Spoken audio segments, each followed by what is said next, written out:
Hello, everyone. We're going to get started.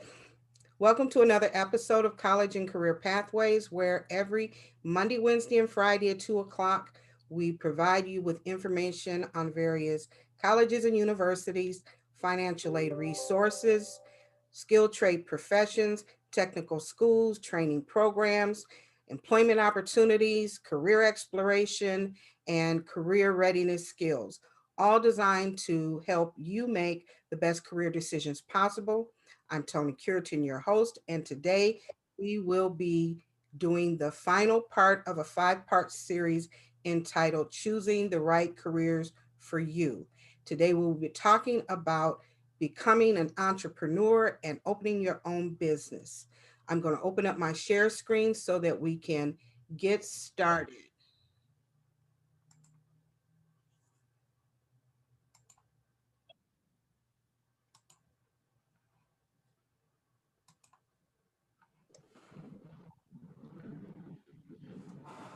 Okay.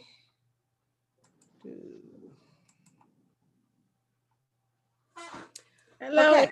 everyone. Hello. Hello.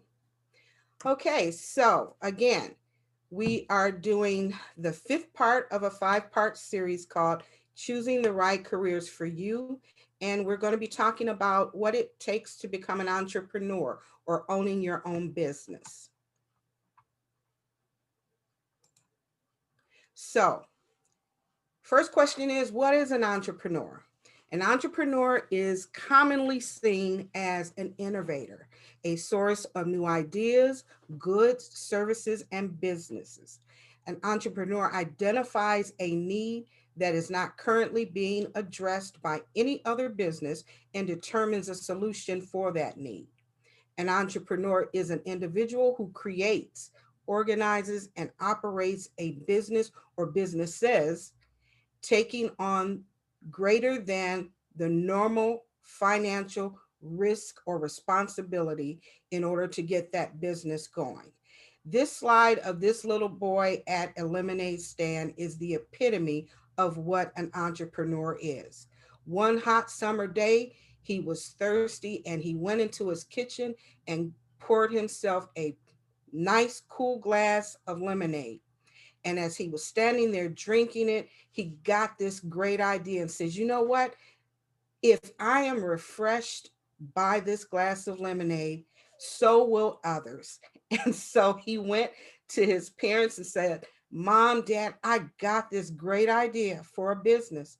And they said, by golly, that is a good idea. So they invested and they provided him with financing to create signs for advertising, raw materials, lemons and sugar, and cups, and he made big old pitchers of lemonade and set up his workspace and put his sign out, and he was open for business. He saw a need, a hot summer day, people being thirsty, and he fulfilled that need. He provided nice, cool lemonade. That's what an entrepreneur does, basically, in a nutshell. That's cute, Miss Tony. That reminds me of my granddaughter, her and her auntie and them, they do that every summer. And actually they have chips, candy, and then their grandma get out there and she grill hot dogs and stuff. So they made a lot of money. And so what she did was she saved all her money and she invested. Now she do tie-dye. She make her own. She's only 8, my granddaughter. Oh, wow. So she do tie dyes for people. She bought her tie dye material. She go get the shirt. She make the shirt, the shorts, and the socks, and she do the tie dye and sell them. Oh, Yeah, wow. she's only 8. Good for Yeah, her. Good for her. and it started with lemonade. See, with small ideas grows great enterprises. So Absolutely, the kinds of absolutely. people that would make good entrepreneurs are people that, because of experience in the job market, in education, they just have kind of determined that working for other people it just doesn't suit them. They feel that they will do better working for themselves. Some people become entrepreneurs because they don't see opportunities that currently exist in the work environment that interest them and will incorporate their ability to use their skills and their abilities. Other people decide to become entrepreneurs because they don't believe that they can be as successful working for someone else, working in an established company or business as they would if they work for themselves. And people who are entrepreneurs are usually people who are motivated, highly motivated and driven. And they really desire to be in control of their destinies. And so they select the path where they work for themselves and they determine, how high they go, how much they make. The characteristics of a successful entrepreneur, again, self motivated. You have to take initiative. This is one of the key traits that's needed because, as I said, business people, business owners, entrepreneurs, they see a need. And when they see a need or when they see a problem, they seek to resolve and provide solutions to those problems. And that's where they come up with their various ideas to do, you know, to invent the wheel or to invent the fire hose or to invent the car. They saw a need and so they fulfilled it. The second characteristic is they understand what they offer. In other words, they understand their idea, their product, their service, and they, more importantly, understand how that fits into the marketplace. It does no one no good, especially you, to come up with an idea that no one's interested in. It could be a great idea, but if there's no need for your product or service, no one's going to buy it. So you have to know that the idea that you came up with is not only a good idea, but it is a marketable one. Entrepreneurs are risk takers. They go and they do things that most people would go, I don't know about that. That sounds good, but you know, you probably won't get any people to support you. They're risk takers. They are also very good at networking and communicating and cultivating business relationships. When you do that, not only do you develop um, good interpersonal relationships, but you also develop support um, and people that will believe in your ideas and products and may invest in them. You also need to be good at business and finance. You also need to have a knowledge of how to run a business. It, there is education and training involved in it. Don't just think you can just pick up and start one day and open the doors and all will be well, because the statistics show that most businesses that start close within the first 5 years. And usually it is because of a lack of planning or a lack of adequate planning and resources. You have to be very flexible as an entrepreneur. In other words, when things happen that could possibly change the way you had planned or the trajectory of your idea or thought or business, you have to be flexible enough to be able to figure out another direction to go in so that you can be successful. And you have to be extremely passionate about what you're doing, about your idea, about your product or your service. If you don't believe in your product or your service, no one else is going to support it either. The responsibilities of a entrepreneur or a business owner: you are responsible for determining and formulating the policies and the procedures and the overall direction that your company is going to go in. You have to plan it and coordinate and dictate the financial future for your company. You have to examine and evaluate um, how profitable your your concepts, your ideas, your services are. You have to evaluate how efficient you're able to produce these goods and services, and how efficient and productive your workforce is working to get these things produced. These are all things that you have to analyze, because if you don't, you'll find yourself perhaps overextended, uh, and maybe in bankruptcy. It was on the news recently, yesterday. There was a furniture store that took over the furniture store Art Van that went out of business a couple of months ago. Now they're going out of business. And you have to ask yourself, well, my goodness, they haven't even been open really a year. How could they possibly be going out of business so soon? Well, it's because they didn't analyze their operational procedures adequately. They didn't take a look at their profit margins. They didn't take a look at all of these things that you need to look at thoroughly and keep on top of, and not just for the immediate but also for the future. You have to make projections so that you can see what's coming ahead with regards to your business and the finances and the employers and the people and your suppliers. You have to look at all of this stuff and plan for it in advance so that you're not caught off guard, and so that you'll be able to answer any situation or circumstance that arises regarding that. These are the responsibilities of a business owner or an entrepreneur.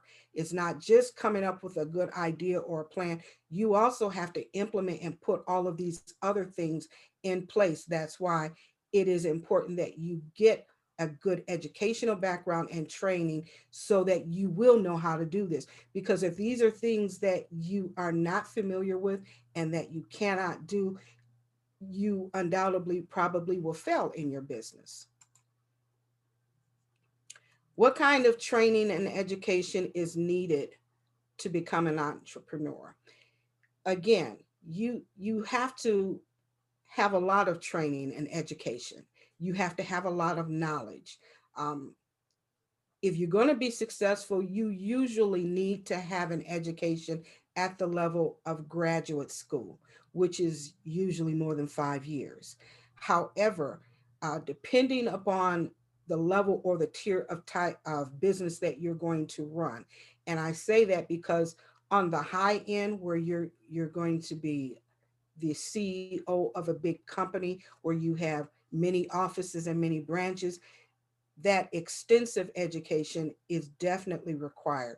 On a lower end, where you maybe open up your own e-commerce business or a sole proprietorship where you're a caterer, you still need education and training, but maybe not to the extent of graduate level, because of the type of business that you would be operating.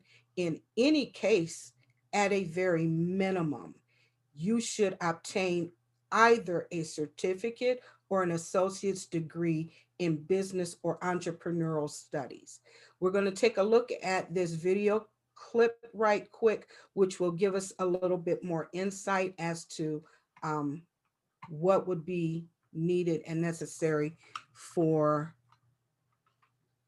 whew, becoming an entrepreneur. To oversee the daily operations of an organization, top executives do a little bit of everything.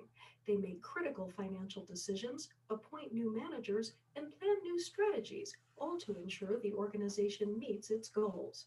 Top executives closely observe company operations, legal matters, and financial health. Since they are largely responsible for an organization's success, the work is often stressful. If the company performs poorly, their job is at risk. Top executives also spend a lot of their time developing and building the teams that conduct the work of the organization. They represent their organization at conferences and events and on visits to the company's national or international locations. Some oversee a specific part of the business, such as chief financial officers or chief human resources officers. Top executives work in nearly every industry and any size of organization, from one person companies to small nonprofits to firms with hundreds of thousands of employees. In most cases, they report to a board of directors. Executives often work more than 40 hours a week, including evenings and weekends. Top executives usually have a bachelor's or master's degree, often in business administration or an area related to their field, such as public administration. They typically have many years of experience, having earned promotions into managerial positions. Okay, so as the video clip showed, the bigger the company that you own, when you become so large, you're just this big McDonald's conglomerate. It involves extensive training, understanding, knowledge, and even though you yourself are not hands on every single aspect, you do need to have um, a good understanding of what kind of people you should be putting in these positions to assist you in running the company. Here are a few community college and universities that you can go to that offer either certificates, associate degrees, or bachelor degrees in business and entrepreneurship studies. On the community college level, you can obtain a 1 year certificate or the 2 year associate degree. And of course, with the university, you would obtain your 4 years bachelor degree in either business or entrepreneurship studies. And of course, there are more schools out there, more programs out there that provide these certificates and degrees, but these are just a few that are in our local community that, if you're interested in, you can go on their website and pull up uh, their academic programs, which will open up the portal to show you which courses will be offered, and you can take a look at them and read about them to see exactly what each of the courses entail. What you take, management, marketing, and it'll describe for you what each of those courses will be like, what you can expect. So, how do I become an entrepreneur? How do I take steps to start a small business? Well, the first thing is you need to come up with either an idea or a business. Meaning, for example, I want to decorate or lavishly embellish sneakers. And I refer to that because there are several people out there that do that. They're very good uh, artists, and they have come up with a way to uh, paint and decorate sneakers. And they pay a lot of money for that. It's pretty high end. I've seen some. Um, or you could be a person that um, want to start a lawn service, your own landscaping service. Or you could be a person that is a great cook, and so you want to start your own catering business. So you first need to come up with an idea. What is it you want to do? And then you need to determine what education level you're going to need for it. On the low end for small businesses, as I indicate, you don't need so much, a graduate level of education, but you definitely need a minimum of obtaining the certificate, a 1 year certificate in business or entrepreneurship studies. Also, depending upon the business that you start, you may need training in that specific vocation. Say, for example, you know how to sew and you want to open up a clothing design business. You may be a pretty good sewer, but you also might want to supplement your skill set by taking a couple of additional classes in um, designing and tailoring so that you can really be great at what you're doing, so that your product will really be nice and polished and look good. You need to do your research. Research is very important. It's important mainly because the first thing you want to discover if you're going to go into a business is, what is your competition going to be like out there? Are you going to be the only one selling or providing this service? Are there other people? How closely will the competition's product be to yours? Successful business people are successful because they are unique in whatever it is that they're trying to sell. They provide something that is different. They provide something that you can't get somewhere else. Now, granted, there are a lot of people who will take a look at what your product is, and they'll go out and they'll create something similar to that. That's why you have to, again, do your research so that you can see and prepare and look at the various trends that are going on in society, and you can stay on top of these trends, making sure that you are always on the cutting edge of everything, whatever your industry might be. You need to find what your target audience would be, your demographics. Who are you going to be providing your product and or service to? And those are the people that you want to target. I mentioned a little while ago the young man that is decorating sneakers. Well, he's not going to sell those to senior citizens. He's going to sell those to people who are in that, you know, wanting their sneakers, decorated. He's going to target those people. So you have to research who you're going to sell your product to, because everybody doesn't want to buy your product or your service. Then you have to create a business plan. What's the business plan? A business plan is literally a blueprint from start to finish, from your idea concept to the manifestation of your product and or service.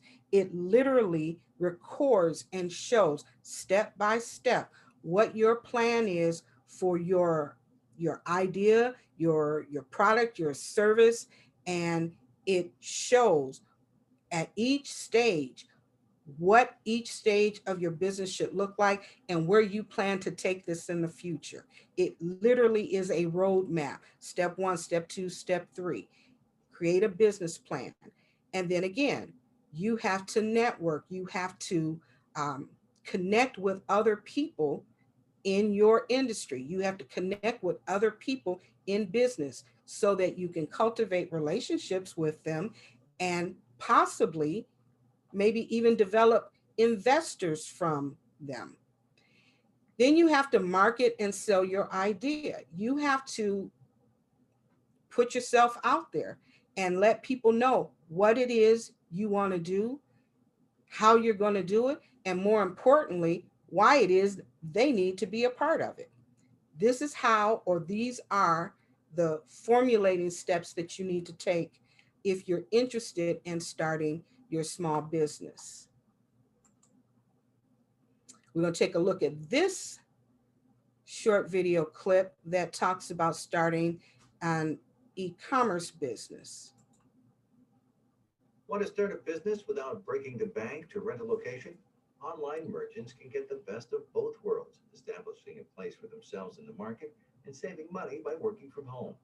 Online merchants sell, package, and ship products to customers or distributors. On a daily basis, they might check their computer for new orders and process payments received for merchandise. Then they might buy a new product and upload an appealing picture of it to the online store. Online merchants make sure users can find and navigate their website and then buy their products easily. They typically set the prices for products and email customers to confirm transactions and communicate throughout the shipment process. Some online merchants work in teams for a store or distributor, while others work independently from home. This career allows a lot of schedule flexibility. They may work full time on developing their online store or work part time for some extra cash. Online merchants rely more on their business savvy than formal education to get their career started.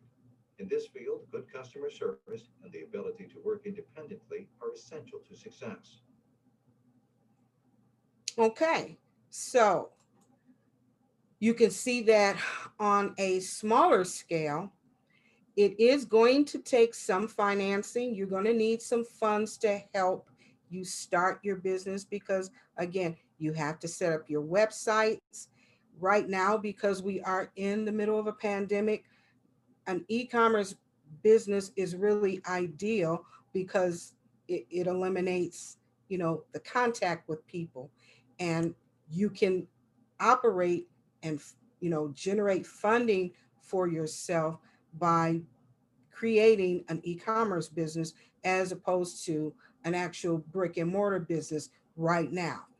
If you have an idea or a product that you're interested in selling, but you're not quite ready to put it out there just yet, um, now is also a good time to continue to do your research, develop your product, your concept, to continue to network and cultivate support for your business, so that when we come out of the pandemic, you're ready to move and go right into whatever it is you want to start up.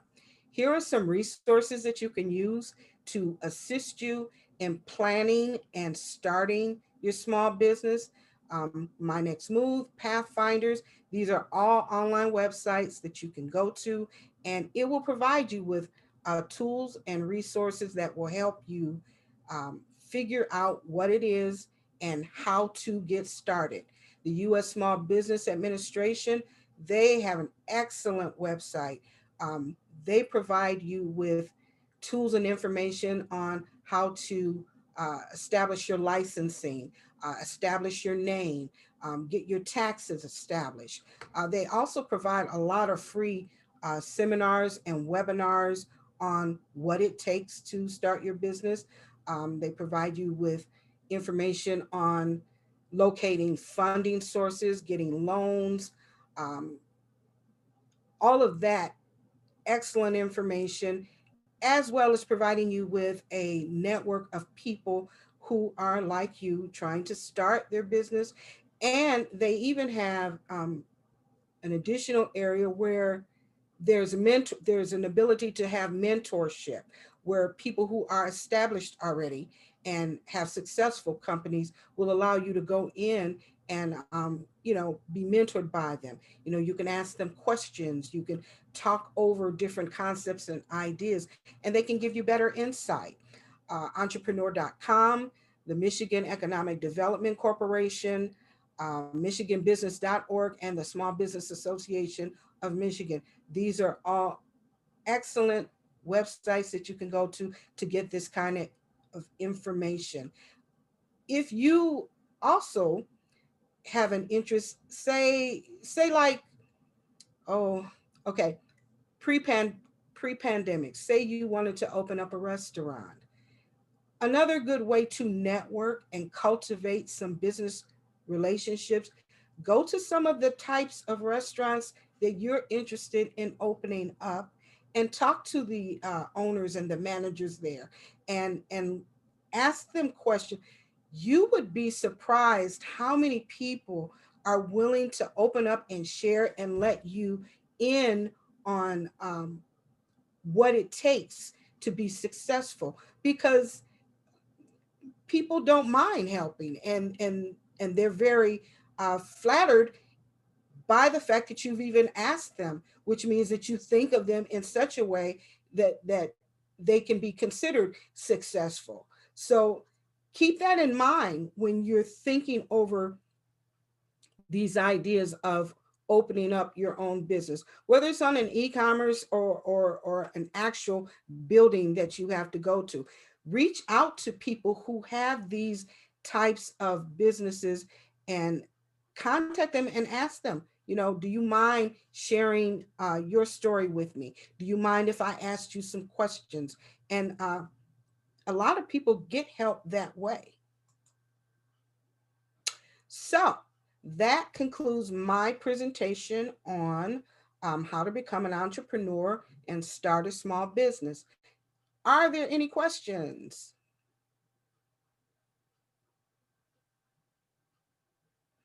Okay, then. I'd like to thank everybody for attending.